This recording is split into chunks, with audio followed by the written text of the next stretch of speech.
मतलब राजा अभी भूमि का मालिक नहीं होता था, राजा व्यक्तियों का स्वामी होता था, क्योंकि अभी तक लाइफ कैसा था, नोमैडिक था। जबकि हम लोग बात कर रहे हैं जीवन कैसा था, जीवन शैली कैसी थी लोगों की, जीवन शैली जो थी वो यायावरी थी। यायावरी जीवन शैली का मतलब कि लोग जो है एक जगह से दूसरी जगह आया जाया करते थे। अंग्रेजी में इसको नोमैडिक कहते हैं, नोमैडिक लाइफ था।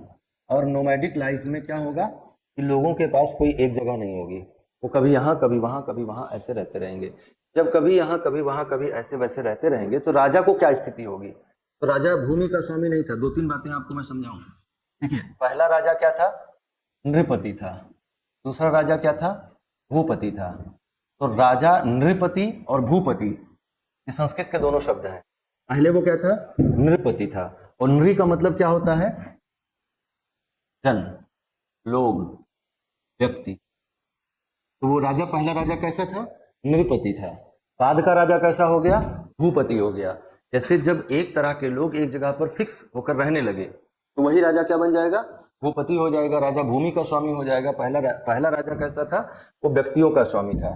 तो इस बात को आप समझिएगा। दूसरा राजा कैसा होगा, वो हो जाएगा। तो जब यायावरी जीवन शैली के लिए कैसा राजा होगा, वो व्यक्तियों का ही राजा हो सकता है ना। तो ये पहला राजा जब जीवन शैली यायावरी थी तो राजा कैसा था, राजा नृपति था। नृपति मतलब व्यक्तियों का स्वामी था, व्यक्तियों का राजा था। जहां वो लोग चले जाएंगे वहां वो चला जाएगा, राजा भी अपना स्थान बदलते रहेगा। तो राजा की स्थिति कैसी हुई होगी, न महल है राजा के पास, न हाथी घोड़े हैं राजा के पास, न राजा के पास कोई अपनी अलग से प्रॉपर्टी है। तो ये राजा बड़ा काम चलाऊ टाइप का था।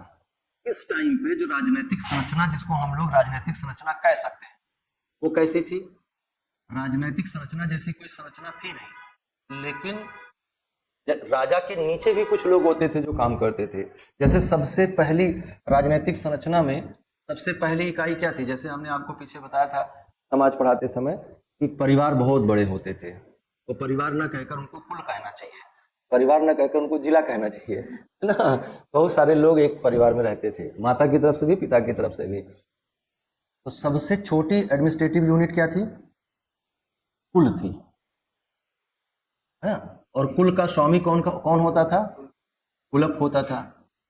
इसके पास पूरे पॉलिटिकल पावर्स थे, पूरे जुडिशियल पावर्स थे, पूरे लेजिस्लेटिव पावर्स थे। जैसे हमने कहा ना, राजा क्या करता था, कानून बनाता था, कानून को इम्प्लीमेंट करवाता था और बने हुए कानून के हिसाब से वो विधि के हिसाब से न्याय करता था।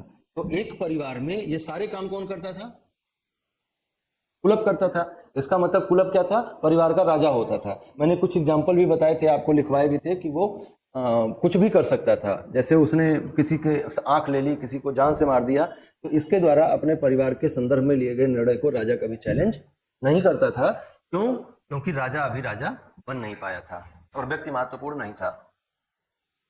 कुल से ऊपर की इकाई जो थी दूसरी, उसको विष कहा जाता था। और सॉरी सॉरी, कुल से बड़ी इकाई जो थी ऋग्वैदिक काल में, उसको ग्राम कहा जाता था। और इसका प्रमुख कौन होता था, इसका प्रमुख होता था ग्रामणी। और ग्रामणी जो होता था ये अपने गांव का स्वामी होता था। इससे बड़ी इकाई जो थी उसको विष कहा जाता था। और इसका स्वामी कौन होता था, विस्पति होता था। इससे बड़ी इकाई जो थी वो जन थी। और इसके प्रमुख को क्या कहा जाता था, जनस्य गोपा या राजन कहा जाता था। ये चौथी बड़ी इकाई थी। इससे ऊपर की यूनिट अभी डेवलप नहीं हुई थी ऋग्वैदिक काल में। इससे ऊपर की यूनिट डेवलप होगी लेटर वैदिक एज में, जब जन जो है एक जगह पर रहने लगेगा। जन एक जगह पर रहने लगेगा तो उस जगह का नाम क्या हो जाएगा, जनपद। अभी जनों के नाम है, जैसे ये जन कौन है, ये कृवि जन है, ये कौन है, पांचाल जन है, ये कौन है, यदु जन है, ये कौन है, दुहि है, ये कौन है, तुर्बस है, ये कौन है, अनिल है, पक्त है, विषाड़िनी है, भलानस है। इस तरह के अलग अलग नाम के समूह थे जिनको हम जन कहते थे। और फिर ये एक जगह पे रहने लगे, एक जगह पे रहने लगे तो हमने कहा ये पांचाल जनपद हो गया। पांचाल जन था, जब पांचाल एक जगह रहने लगे, जितने पांचाल थे वो एक जगह रहने लगे तो हमने कहा ये पांचाल जनपद हो गया। तो जन से जनपद बना, वो अगले चरण में बनेगा, उत्तर वैदिक काल में। और जनपद बनेगा तो एक जगह पर रहने लगेगा तो राजा भी पावरफुल होने लगेगा। तो जैसे जैसे लोग मजबूत होते गए आर्थिक रूप से, वैसे वैसे राजा भी आर्थिक रूप से मजबूत होता गया। उसके कराधान की क्षमता बढ़ती गई, वो ज्यादा टैक्स लगाने लगा, और जैसे वो ज्यादा टैक्स लगाने लगा वैसे उसका पावर बढ़ता गया। तो जन से वो जन तक की स्थिति कहां थी? ऋग्वैदिक काल में। जनपद बनेंगे, जनपद से क्या बनेंगे? फिर महाजनपद बनेंगे, जनपदों का आपस में विलय होगा, 2-3 जनपद मिलकर एक महाजनपद बना लेंगे। फिर महाजनपदों का विलय किस में होगा? फिर उन्हीं महाजनपदों में से एक उठेगा और दूसरे महाजनपदों को हरा के अपने में विलय करने लगेगा, तो उसको फिर राज्य कहने लगेंगे। और फिर राज्य का राजा जब बहुत बड़ा राज्य बना लेगा तो उसको साम्राज्य कहने लगेंगे। तो शुरुआत कहां से हुई थी? कुल से शुरुआत हुई, फिर ग्राम, विश्व, जनपद, महाजनपद, राज्य, महाराज्य या साम्राज्य।